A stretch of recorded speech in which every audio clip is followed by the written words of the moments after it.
नमस्कार दोस्तों, angel learning academy में आपका स्वागत है। अगर आप हमारे वीडियो से कुछ भी सीखते हैं तो उन्हें लाइक करिए, शेयर करिए और हमारा चैनल जरूर से सब्सक्राइब करिए। दोस्तों, मैं आज आपके लिए लेकर आया हूं एक्सेल के ऐसे 10 बेसिक फंक्शन जो सारे बिगनर्स को सीखना बहुत जरूरी है। जिन्होंने अभी अभी एक्सेल स्टार्ट किया है और एक्सेल को इस्तेमाल करना चाहते हैं तो ये 10 फंक्शन आपको जानने बहुत जरूरी है। और इस वीडियो को आप आखिरी तक देखें।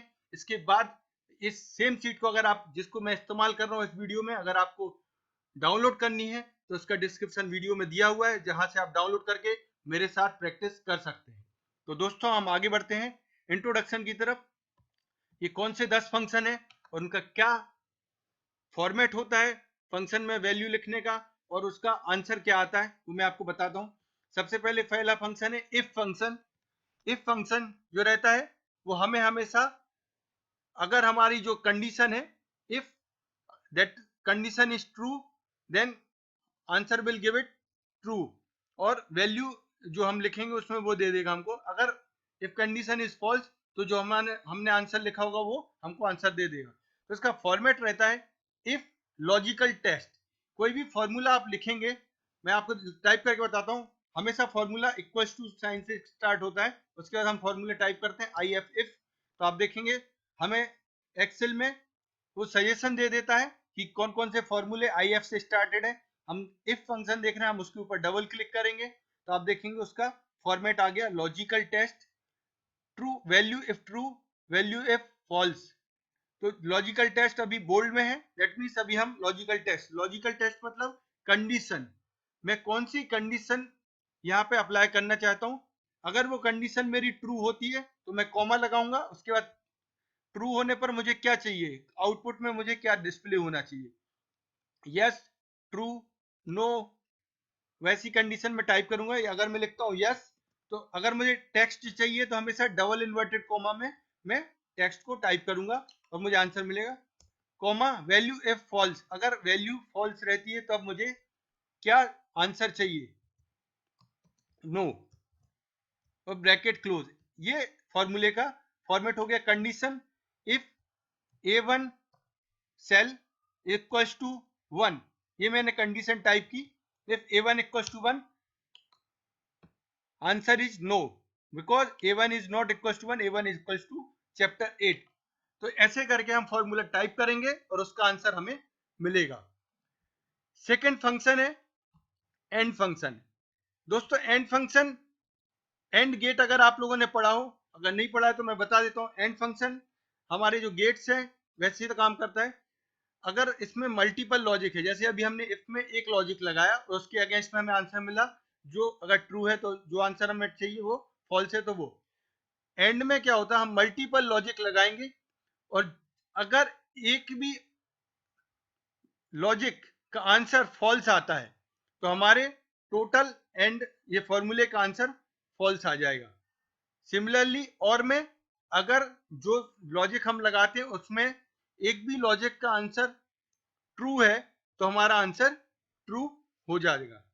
इसका भी एग्जांपल हम देख सकते हैं। इसमें क्या है, एंड और में डिफरेंस ये है कि एंड में अगर एक भी फॉल्स है हमारा आंसर फॉल्स आएगा, और में एक भी ट्रू है तो हमारा आंसर ट्रू आएगा। अगर हम ये कंडीशन लिखते हैं A1 इक्वल्स टू चैप्टर 8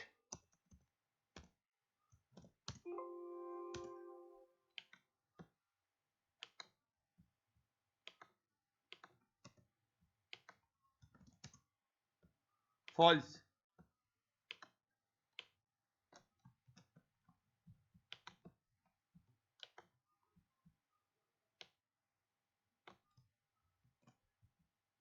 अभी ट्रू आएगा क्योंकि एक स्पेस एक्स्ट्रा था जो मैंने नहीं लगाया।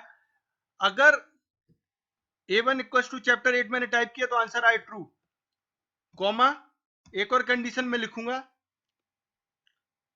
C3 मतलब इफ इक्वल्स टू इफ, अगर ये है तो जब भी टेक्स्ट लिखते हैं उसको हमेशा डबल इन्वर्टेड कॉमा में लिखें। आप देखें ट्रू, ये दोनों कंडीशन ट्रू है तो हमारा आंसर मिला ट्रू। अगर हम इधर पे इसकी जगह चेंज करते हैं तो हमारा आंसर आया falls in case of and. लेकिन अगर ये एंड नहीं होकर यहां पर और होता फंक्शन, तो हमें आंसर क्या मिलता?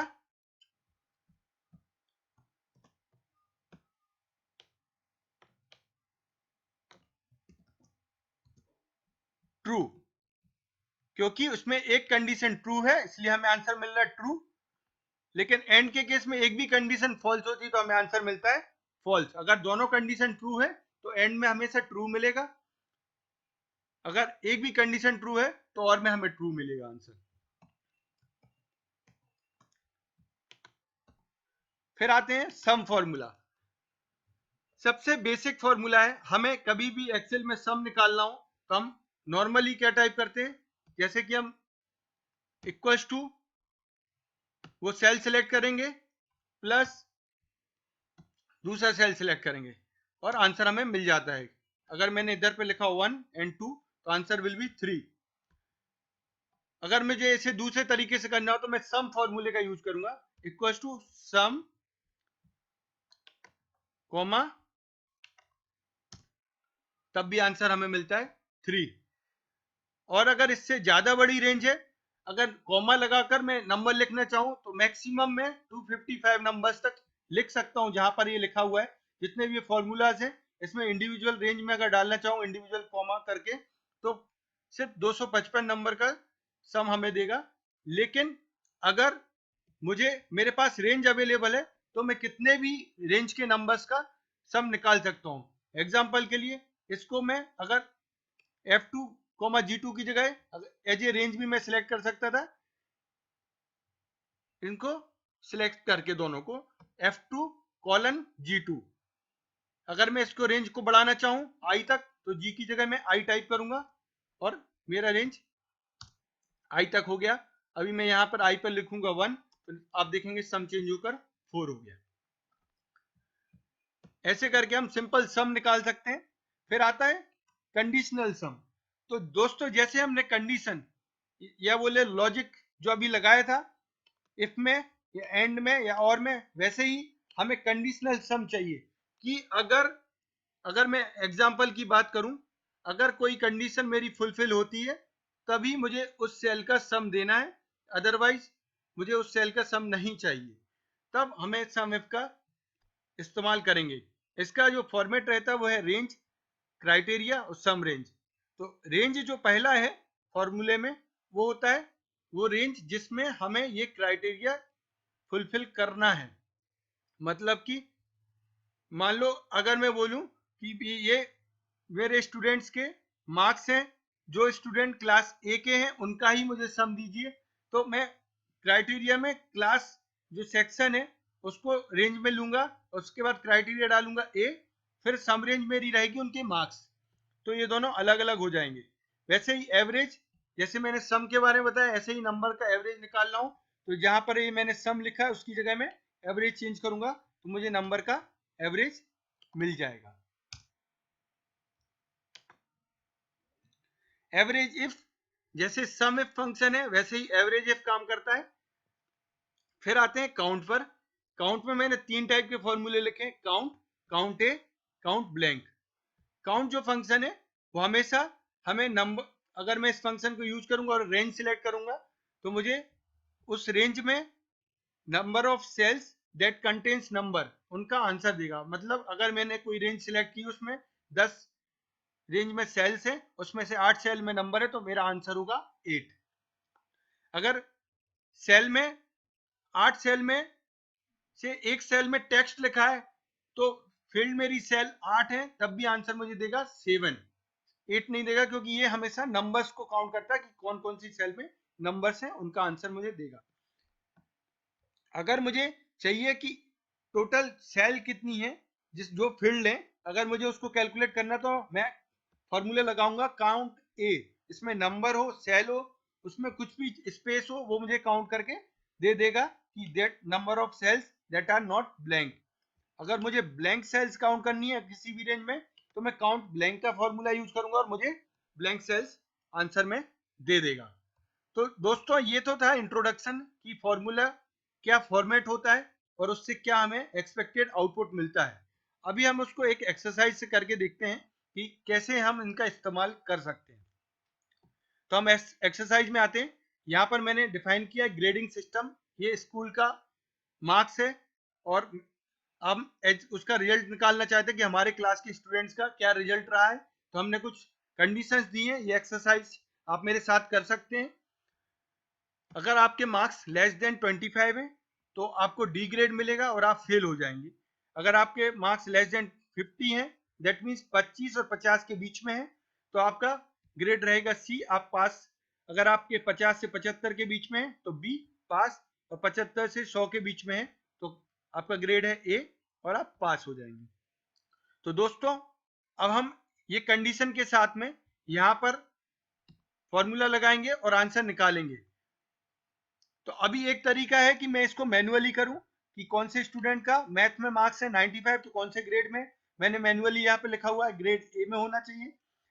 साइंस में है 29 मार्क्स है, कौन से ग्रेड में होना चाहिए, ग्रेड सी। इंग्लिश में ग्रेड ए, हिंदी में ग्रेड आएगा बी। तो आप देख रहे हैं मैन्युअली हम टाइप करके भी ग्रेड निकाल सकते हैं, लेकिन ये काफी टाइम कंज्यूमिंग होगा। तो मुझे अगर आसानी से ग्रेड निकालना है तो मैं कौन से फंक्शन का इस्तेमाल कर सकता हूं, यहाँ पर इफ फंक्शन का मैं इस्तेमाल कर सकता हूं। इफ फंक्शन से मैं कैलकुलेट करूंगा, इफ अगर ये मेरे मार्क्स लेस देन 25 हैं, that means 95 is less than 25। तो अगर हमें फॉर्मूले लिखे, हम यहाँ पर एफ एक्स पर क्लिक करेंगे तो हमें आसानी हो जाती फॉर्मूला लिखने में। इफ दैट इज ट्रू, अगर ये ट्रू है तो फेल, इन्वर्टेड कॉमा में लिखेंगे हम फेल। अगर ट्रू नहीं है तो पी ए पास। माफ कीजिए, यहां पर हमें ग्रेड लिखना है। अगर ये ट्रू है तो हम यहां लिखेंगे डी। अगर ट्रू नहीं है तो क्या लिखेंगे, सी भी हो सकता है, बी भी हो सकता है, ए भी हो सकता है। तो अभी हम लिखते हैं, अगर ये ट्रू नहीं है तो सी लिखकर हम अभी छोड़ देते हैं। तो अभी यहां पर हमें इसने आंसर दिया सी। तो आप देखेंगे मैंने पहली कंडीशन लगाई कि अगर मार्क्स 25 से कम है तो डी ग्रेड होना चाहिए, अगर 25 से कम नहीं है तो सी ग्रेड हो सकता है। अब हमें इसको चेंज करना है क्योंकि हमारे पास कंडीशन एक नहीं 4 है, तो हम इसमें फॉर्मूले को एनहेंस करेंगे। यहां पर हम फिर से एक और इफ फंक्शन लगाएंगे। वो इफ फंक्शन क्या बोलेगा, इफ नंबर 25 से कम नहीं है, दैट मीन्स फॉल्स में गया। इस फॉल्स में हम एक फॉर्मूला फिर से लगाएंगे, if this number is less than second condition 50। अगर ये ट्रू है तो ग्रेड रहेगा सी, अगर फॉल्स है तो ग्रेड रहेगा बी और ए भी हो सकता है। अगर दो कंडीशन फिर से है तो हम फिर से एक बार इसमें इफ फंक्शन लगाएंगे और यहां पर फिर से एक कंडीशन डालेंगे, 95 इज लेस देन 75। अगर ये ट्रू है तो ग्रेड रहेगा बी, अगर ये फॉल्स है तो हमारा ग्रेड हो जाएगा ए। अगर ये लास्ट कंडीशन भी फुलफिल नहीं करता है तो हमारा ग्रेड रहेगा ए। और हमने जितने ब्रैकेट यहाँ पर ओपन किए 1 2 3 उतने ही ब्रैकेट हम क्लोज करके एंटर मारेंगे तो आप देखेंगे हमारा आंसर आ गया। अब इस फॉर्मूले को मुझे कॉपी करना रहेगा नीचे और मैं इसको नीचे तक ड्रैग करूंगा तो आप देखेंगे यहाँ पर इसने आंसर दे दिया और सारे फॉर्मूले यहाँ पर इसने हमें बता दिया। अब हम जाते हैं टोटल पर। अगर हमें टोटल निकालना है तो हम लगाएंगे formula equal to sum marks math, marks science, marks English, marks Hindi, bracket close, press enter. तो आप देखेंगे टोटल मार्क्स निकल कर आ गए। अभी हम यही फॉर्मूले को कॉपी करके इस सीट में भी बाकी जिस सेल्स में भी पेस्ट कर देंगे। मैं सारा सीट फिल नहीं करूंगा, आप लोगों के लिए कुछ क्वेश्चंस रखता हूं ताकि आप लोग इसको डाउनलोड करके प्रैक्टिस कर पाएं। फिर अब निकालते हैं इसमें पास हुआ या फेल हुआ। स्टूडेंट 1 को हम चेक करेंगे, इफ ही इज पास और फेल तो हम चेक करते हैं। इसके लिए हम कौन सा फॉर्मूला यूज कर सकते हैं? अगर एक भी सब्जेक्ट में फेल है, अगर मेरी कंडीशन है any one subject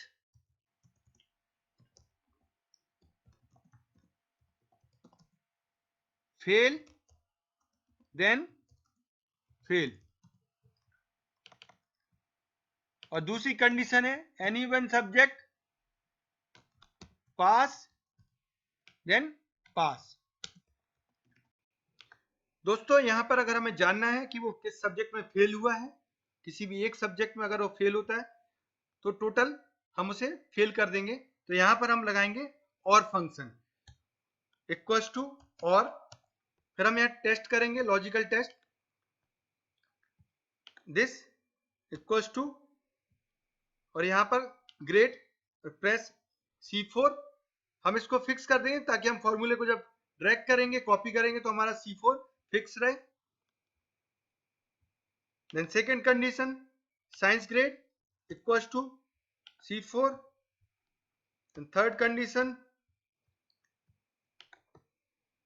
English grade equals to C4 और Hindi grade equals to C4। Press okay, result है फॉल्स, इसको हम ड्रैग करेंगे। जहां पर ये रिजल्ट ट्रू आ रहा है वहां पर स्टूडेंट एक्चुअल में फेल हुआ है किसी एक सब्जेक्ट में, इसलिए यहाँ पर ट्रू आया। तो अभी हमें आंसर जो चाहिए वो चाहिए पास या फेल, ना कि ट्रू और फॉल्स। अगर ये फॉल्स है दैट मीन्स वो पास है, तो हम यहाँ पर क्या करेंगे और क्या आगे लगाएंगे फंक्शन इफ, और इफ के साथ अगर ये कंडीशन फॉल्स है दैट मीन्स वो पास है, if condition is false that means pass. तो यहाँ पर ट्रू, ट्रू के केस में फेल, अगर ये फॉल्स है इस केस में मुझे चाहिए आंसर पास। मैं डबल इन्वर्टेड कोमा में लिख दिया फेल और पास। अगर कंडीशन फॉल्स है तो यहाँ पर फॉर्मूला को नीचे कॉपी करूंगा तो पास दिखेगा, अगर कंडीशन ट्रू है फॉर्मूला कॉपी किया तो आपको फेल दिखेगा। ऐसे मैं फॉर्मूले को ड्रैग कर देता हूं और आपको आंसर मिल गए कि पास है या फेल। ऐसे ही हम इसको चेक करेंगे, अगर किसी एक सब्जेक्ट में पास होता है तो हम उसे पास कर देते हैं, तो मुझे कंडीशन पूरा चेंज करना पड़ेगा। इस फॉर्मूले को कॉपी करेंगे और यहां पर पेस्ट करेंगे, और इस कंडीशन में अब मैं करूंगा और की जगह एंड इस्तेमाल, उसके बाद प्रेस एंटर। अब आप इस फॉर्मूले को ड्रैग करें तो आप देखेंगे कि सिर्फ एक ही जगह फेल दिख रहा है, क्योंकि यहां पर मैंने टेस्टिंग के लिए सभी सब्जेक्ट में डी करके रखा है। तो आप देखेंगे सारे सब्जेक्ट में फेल है, इसलिए फेल है, लेकिन किसी भी एक सब्जेक्ट में पास होता है तो ओवरऑल रिजल्ट हमारा आ जाता है पास। ये तो हो गया एंड, इफ और सम। अब हम आते हैं एवरेज। अगर किसी सब्जेक्ट में मुझे एवरेज मार्क्स निकालने हो तो सिंपल में फॉर्मूला है एवरेज, और मैं इस पूरी रेंज को एक साथ सिलेक्ट कर दूंगा, bracket close, press enter, average marks मुझे मिल गए। मुझे चाहिए कितने स्टूडेंट पास हुए हैं। अगर मुझे इसको चेक करना है तो मैं यहां पर जाऊंगा, काउंट करूंगा, काउंट,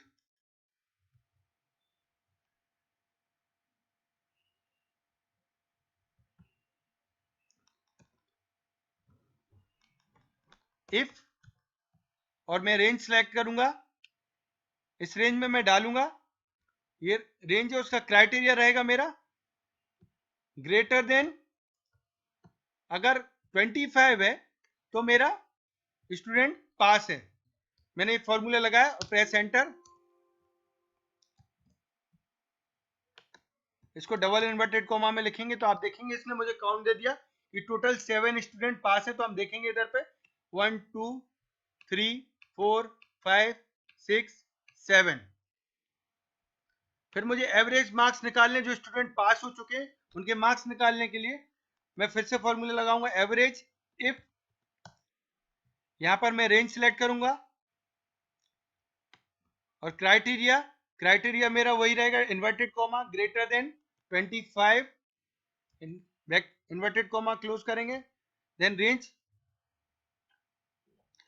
तो यहां पर आप देखेंगे मेरी एवरेज रेंज और क्राइटेरिया रेंज दोनों ही सेम है। इसी रेंज में मैंने क्राइटेरिया लगाया और इसी रेंज को मैं एवरेज कर रहा हूं और मेरा आंसर मिल गया। जो स्टूडेंट पास है उनका एवरेज है 73.14 और वैसे नॉर्मल एवरेज इज 66.75। अभी हम काउंट करेंगे जो स्टूडेंट प्रेजेंट्स है। तो इसमें हम देखेंगे कुछ स्टूडेंट्स के मार्क्स नहीं लिखे हैं, उसका मतलब है कि वो स्टूडेंट अभी प्रेजेंट नहीं थे। तो उसको कैलकुलेट करने के लिए हम फॉर्मूला यूज करेंगे काउंट ए। काउंट ए हमें देता है जो सेल में नंबर्स फील्ड है उनका काउंट दे देता है। तो यहां पर आप देखेंगे यहां पर काउंट दिया उसने कि 8 स्टूडेंट्स जो है वो प्रेजेंट थे।